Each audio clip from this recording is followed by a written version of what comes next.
Hello students, welcome back again. और ये friction का पार्ट 5 वीडियो लेक्चर है। इससे पहले पार्ट 4 तक बन चुकी है, उसको ज़रूर से जाके मेरे प्लेलिस्ट पे चेक कर लें क्योंकि वो आप लोग के लिए बहुत यूज़फुल है। इस पार्ट पे हम लोग क्या पढ़ने वाले हैं, मेथड्स। पहला हम लोग का टॉपिक क्या रहेगा, मेथड ऑफ रिड्यूसिंग फ्रिक्शन। पिछले पार्ट में हम लोग डिस्कस किए थे मेथड्स ऑफ इंक्रीजिंग फ्रिक्शन, ऐसा क्या क्या है तरीका जिससे कि फ्रिक्शन को बढ़ाया जा सकता है। और इसमें हम लोग पढ़ने वाले कि ऐसा क्या क्या तरीका है जिससे कि फ्रिक्शन को घटाया जा सकता है, क्योंकि फ्रिक्शन अगर हम लोग के लिए नेसेसिटी है तो हम लोग के लिए एविल भी है। जहाँ कहीं कहीं पे हम लोग को फ्रिक्शन का दरकार भी पड़ रहा है, तो बहुत सारी जगह ऐसा है जहाँ पे हम लोग को फ्रिक्शन का दरकार नहीं है। सो मेथड्स ऑफ रिड्यूसिंग फ्रिक्शन, क्या क्या मेथड है फ्रिक्शन को ख़त्म करने का या फिर रिड्यूस करने का। ख़त्म तो फ्रिक्शन होगा नहीं, बट रिड्यूस तो हो सकता है ना। सो फर्स्ट है पॉलिशिंग। पॉलिशिंग मतलब सरफेस को पॉलिश कर देना। हम लोग बहुत बार देखे कि हम लोग सरफेस को पॉलिश कर देते, जैसे कि हम लोग के घर में जो वुड का टेबल है उसी को हम लोग पॉलिश कर देते हैं, तो उससे क्या होता है, जो सरफेस अनइवन सरफेस रहता है पॉलिश होने के बाद वो इवन हो जाता है। मतलब उसमें जो ऑब्स्टिकल्स रहते हैं, जो रफनेस रहता है वो ख़त्म हो जाता है, जिसके कारण फ्रिक्शन कम लगता है। सो पहला क्या है, पॉलिशिंग। पॉलिश करने से सरफेस स्मूथ हो जाता है। दूसरा क्या है, ल्यूब्रिकेशन। ल्यूब्रिकेशन मतलब होता है, जैसे कि हम लोग घर में देखते होंगे कोई भी मशीन पार्ट्स जो होता है, जैसे कि साइकिल हो गया या वो मशीन हो गया, वो कपड़ा सिलने वाला मशीन। तो उसमें क्या होता है कि जब वो आप एक टाइम आता है बहुत यूज़ करने के बाद वो मशीन सबसे एक अलग टाइप का आवाज़ आने लगता है। जब उस मशीन में हम लोग 1-2 ड्रॉप तेल का डाल देते हैं, कोई भी तेल, जो तेल उसमें चाहिए, जैसे सिलाई मशीन में अलग तेल चाहिए, साइकिल के लिए अलग तेल, जब हम लोग तेल डाल देते हैं तो कुछ टाइम बाद वो आवाज़ जो होता है वो आवाज़ आना बंद हो जाता है। क्यों? क्योंकि वहाँ फ्रिक्शन हो रहा होता है। तो तेल डालने के कारण वो फ्रिक्शन ख़त्म हो जाता है, ख़त्म नहीं, कम हो जाता है वो फ्रिक्शन का कम होने के कारण वो आवाज़ नहीं आता है। मशीन पार्ट एक दूसरा से सटता है तो फ्रिक्शन होता है, और एक टाइम ऐसा होता है कि बहुत ज़्यादा सटने के कारण फ्रिक्शन का इंटेंसिटी बढ़ जाता है। तो उसको घटाने के लिए हम लोग ल्यूब्रिकेंट डालते हैं, ठीक है। ये ल्यूब्रिकेंट खाली घर में जो छोटे मोटे जैसे साइकिल हो गया या जो सीविंग मशीन हो गया, मतलब जो सिलाई मशीन हो गया, या फिर हैंड पंप हो गया, ये सब में खाली नहीं डाला जाता है, बड़ा बड़ा मशीन्स में भी डाला जाता है। मशीन में भी हम लोग ल्यूब्रिकेंट का यूज़ करते हैं ताकि वो ख़राब ना हो, ताकि वो ज़्यादा दिन तक टिक सके। क्योंकि ल्यूब्रिकेंट क्या काम करता है, ल्यूब्रिकेंट जो होता है वो मशीन का पार्ट्स को आपस में सटने नहीं देता है। आपस में सटने नहीं देता है तो फ्रिक्शन कम होता है, फ्रिक्शन कम होता है तो वो ज़्यादा टाइम तक टिकता है वो मशीन का पार्ट। ओके, ल्यूब्रिकेंट 3 टाइप्स के होते हैं। पहला होता है liquid, second semi liquid and third is solid. Liquid जो होता है वो तेल होता है, हम लोग को भी पता है लिक्विड कौन सा होता है, ल्यूब्रिकेंट तेल होता है। दूसरा होता है सेमी लिक्विड। सेमी लिक्विड के एग्जांपल क्या है, ग्रीस। जो ग्रीस होता है नॉर्मली आप लोग सब जानते होंगे, ग्रीस, वो सेमी लिक्विड है। और तीसरा ल्यूब्रिकेंट होता है सॉलिड। सॉलिड के एग्जांपल क्या है, टैल्कम पाउडर। जब हम लोग कैरम खेलते हैं तो नॉर्मली हम लोग देखते हैं कि कैरम खेलने से पहले हम लोग थोड़ा सा कैरम बोर्ड पे पाउडर स्प्रिंकल कर देते हैं। उससे क्या होता है कि जो गोटी होता है वो बहुत अच्छा से स्मूथली चलता है। क्यों? क्योंकि जो पाउडर जो हम लोग स्प्रिंकल करते हैं उससे फ्रिक्शन घट जाता है, बहुत कम हो जाता है, उसके कारण वो गोटी बहुत अच्छा से चलने लगता है। इसीलिए हम लोग कैरम खेलते समय, कैरम खेलने से पहले हम लोग पाउडर स्प्रिंकल करते हैं ताकि वहाँ का फ्रिक्शन कम हो जाए। ओके, तो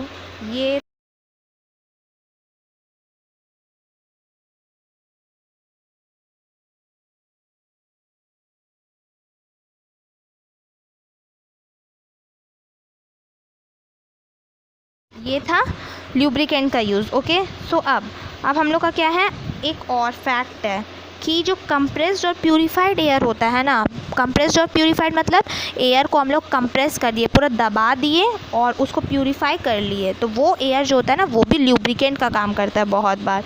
जैसे कि जो होवरक्राफ्ट होता है, होवरक्राफ्ट क्या होता है, जो पानी में और ज़मीन पे दोनों पे चलता है, तो इसमें क्या होता है, हम लोग इसमें ये प्रॉपर्टी का यूज़ करते हैं, compressed and purified air. Compressed और प्यूरिफाइड एयर से क्या होता है, फ्रिक्शन घट जाता है। मशीन का पार्ट्स में बहुत बार ये इसको यूज़ किया जाता है ताकि मशीन स्मूथली चल सकते। और मेजर यूज़ क्या है, होवरक्राफ्ट में भी हम लोग इसका यूज़ करते हैं, और कभी कभी ये जो कंप्रेस्ड एंड प्यूरिफाइड एयर का जो कॉन्सेप्ट है कि एयर को कंप्रेस किया जाए और प्यूरिफाई किया जाए, ये जो कॉन्सेप्ट है इससे मूविंग पार्ट्स जो होता है उसका डर्टनेस साफ़ करने के लिए भी ये हेल्प करता है, ठीक है। It has the advantage of preventing dust and dirt from collecting on the moving parts. Okay, so next क्या है हमारा थर्ड, बॉल बियरिंग्स। हम लोग को क्या पता है, static friction, sliding friction and rolling friction. अगर तीनों का कंपैरिजन करें तो सबसे कम फ्रिक्शन कौन सा होता है, रोलिंग फ्रिक्शन, ठीक है। तो रोलिंग फ्रिक्शन हम लोग क्या चाहेंगे कि हम लोग का जो एनर्जी हो वो कम से कम वेस्ट हो, कम से कम वेस्ट हो और ज़्यादा से ज़्यादा यूज़फुल चीज़ में लगे, है ना। हम लोग का तो यही इच्छा रहेगा। तो इसीलिए हम लोग क्या चाहेंगे कि हम लोग को हर जगह रोलर वाला चीज़ मिले कि हम लोग आसानी से एक जगह से दूसरा जगह उठा के ले जा सके, ठीक है। तो बॉल बियरिंग्स होता है जो लगाया जाता है, जैसे कि स्पिनर जो है, जो नॉर्मली आप लोग के एज के हर स्टूडेंट्स ने देखा होगा, स्पिनर जो होता है उसमें भी बॉल बियरिंग्स का यूज़ होता है। वो क्या काम करता है, रोलिंग में काम करता है, मतलब वो रोल होने में मदद करता है। और बहुत सारा ऐसा चीज़ें, जो स्पिनर है वो तो टॉय हो गया एक तरह का, पर जो बहुत बड़ा बड़ा मशीन पार्ट्स रहता है जैसे कि व्हीकल्स भी, उसमें ये बॉल बियरिंग का यूज़ किया जाता है ताकि वो व्हीकल एक जगह से दूसरी जगह आसानी से जा सके। क्योंकि स्टैटिक फ्रिक्शन और स्लाइडिंग फ्रिक्शन दोनों ही तेज़ होता है as compare to rolling friction. Rolling friction सबसे कम होता है। ये पिछले वीडियो लेक्चर में मैंने अच्छे से डिस्क्राइब कर दिया है। जिन बच्चों को ये नहीं समझ आ रहा है, मेरी पिछले वाली वीडियोज़ जाके ज़रूर से देख ले। ओके, तो यहाँ पे एंड होता है क्या कि फ्रिक्शन को रिड्यूस करने का क्या क्या मेथड है। सो अब हमारा लास्ट, फ्लूइड फ्रिक्शन क्या होता है। हम लोग देखें कि ज़मीन पे हम लोग को फ्रिक्शन मिल रहा है। ओके, सो ऐसा हो सकता है ना कि हवा में भी फ्रिक्शन हो, पानी में भी फ्रिक्शन हो। हाँ, ऐसा होता है कि हवा में भी फ्रिक्शन होता है, पानी में भी फ्रिक्शन होता है, दोनों जगह फ्रिक्शन होता है। हवा और पानी दोनों को अगर हम लोग कॉम्बिनेशन में बोले तो उसको हम लोग फ्लूइड बोलते हैं। Air and water together is known as fluids. Okay, इसका मतलब फ्लूइड क्या हुआ, लिक्विड्स एंड गैसेस का कलेक्शन, फ्लूइड्स होता है। ओके, हवा जो फ्रिक्शन देता है, हवा, एयर जो है, जिस भी बॉडी पे फ्रिक्शन लगाता है, जैसे कि कोई भी उड़ता हुआ चीज़ जिस पे वो फ्रिक्शन लगा रहा है उसको हम लोग एयर रेजिस्टेंस बोलते हैं। उस फ्रिक्शन को क्या बोलते हैं, air resistance. Okay, it means air also opposes the motion of object through it. Air जो होता है वो भी ऑब्जेक्ट का मोशन को अपोज करता है और इसी को हम लोग एयर रेजिस्टेंस बोलते हैं, ठीक है। यहाँ पे हम लोग पढ़ेंगे fluid friction. Fluid friction means liquids and gases किस टाइप के फ्रिक्शन लगाते हैं। एयर जो फ्रिक्शन लगाता है उसको एयर रेजिस्टेंस बोला जाता है, but liquid and gases both combinationally are known as fluids.